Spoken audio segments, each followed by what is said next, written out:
एकदम खेडे। नमस्कार, SR तडका रेसिपी धार्मिक व आध्यात्मिक मध्ये तुमचे स्वागत आहे। आज मी तुमच्यासाठी पितृपक्ष श्राद्ध म्हणजे काय व ते कधी चालू होते व कधी संपते ते मी या व्हिडिओमध्ये सांगत आहे। अनंत चतुर्थीच्या दुसऱ्या दिवसापासून म्हणजेच भाद्रपद शुक्ल पक्षापासून ते भाद्रपद कृष्ण पक्षापर्यंत म्हणजेच भाद्रपद पौर्णिमेपासून ते भाद्रपद अमावस्यापर्यंत पितृपक्ष असतात। पौर्णिमेला महाले म्हणजे महाळाची सुरुवात होत असते।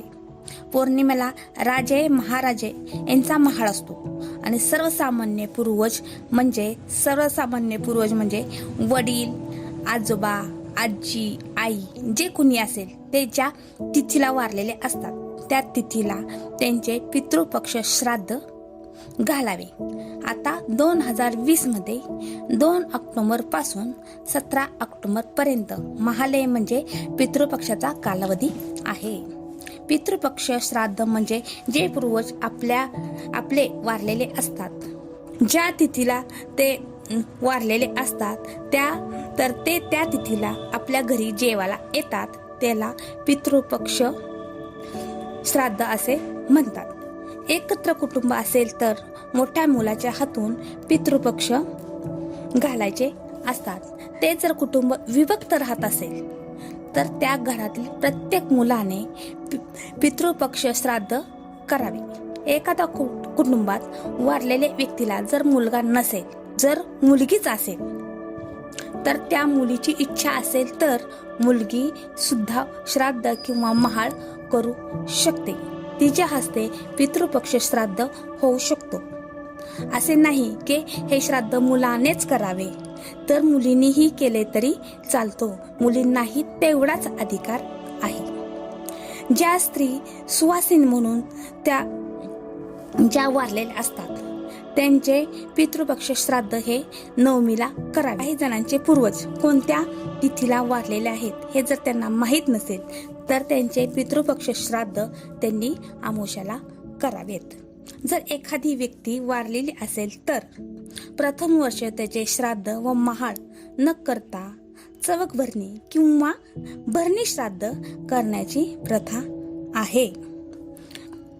आपण माणूस जिवंत असेल तर त्याची सेवा करून आशीर्वाद घेण्याची आपल्याकडे प्रथा आहे, तर मृत झाल्यावर त्याची सेवा होत असते। त्यासाठी हा पंधरवडा, महाळाचा पंधरवडा हा योग्य आहे। जर पुरुषाचे पितृपक्ष श्राद्ध करत असाल तर पितृ म्हणून एका व्यक्तीला बोलावून त्याचबरोबर आपले नातेवाईक किंवा मित्रमंडळी यांना बोलावून भोजन देतो, त्यांना आपण तृप्त करतो, यालाच पितृपक्ष श्राद्ध असे म्हणतात। सुवासिनी स्त्रीचे जर पितृपक्ष श्राद्ध करत असतील तर ते पितृपक्ष श्राद्ध हे आपण नवमीला करावे व पितृण म्हणून एका सुवासिनी स्त्रीला बोलावून तुमची इच्छा असेल तर नातेवाईक आणि मित्रमंडळी यांना बोलावून त्यांना जेवण भोजन देऊन आपण त्यांना तृप्त करतो। अशा प्रकारे हे श्राद्ध करावे। जर एखाद्या घरातील स्त्री व पुरुष हे दोघेही वारलेले असेल तर त्यांच्या मुलाने एक पुरुष व एक विधवा स्त्री यांना बोलावून पितृपक्षाचे श्राद्ध करावे व त्याचबरोबर तुमची इच्छा असेल त्या व्यक्तींनाही जेवणास बोलवावे व त्यांना आपण तृप्त करावेत। असं हे श्राद्ध करण्याची प्रथा आहे।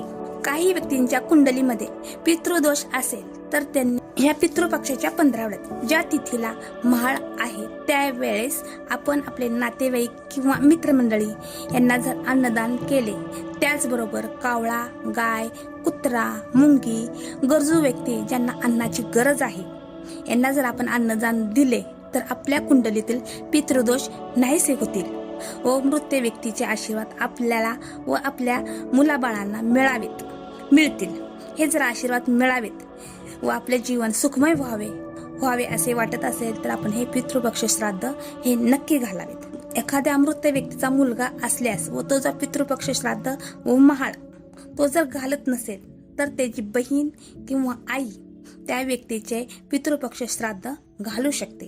प्रभू रामचंद्राच्या बरोबर सीता मातेनेही बौद्ध गया येथे राजा दशरथाचे पिंडदान केले होते।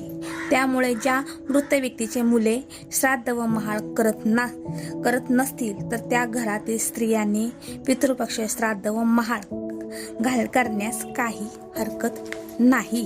तर असा हा पितृपक्षाचा हा व्हिडिओ तुम्हाला कसा वाटला तो कमेंट बॉक्समध्ये मला नक्की सांगा.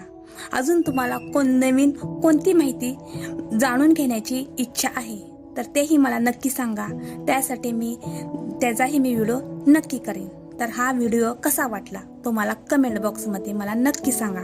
असेच नवनवीन व्हिडिओ पाहण्यासाठी माझ्या चॅनेलला सबस्क्राईब करा आणि व्हिडिओला लाईक करा. थँक्यू.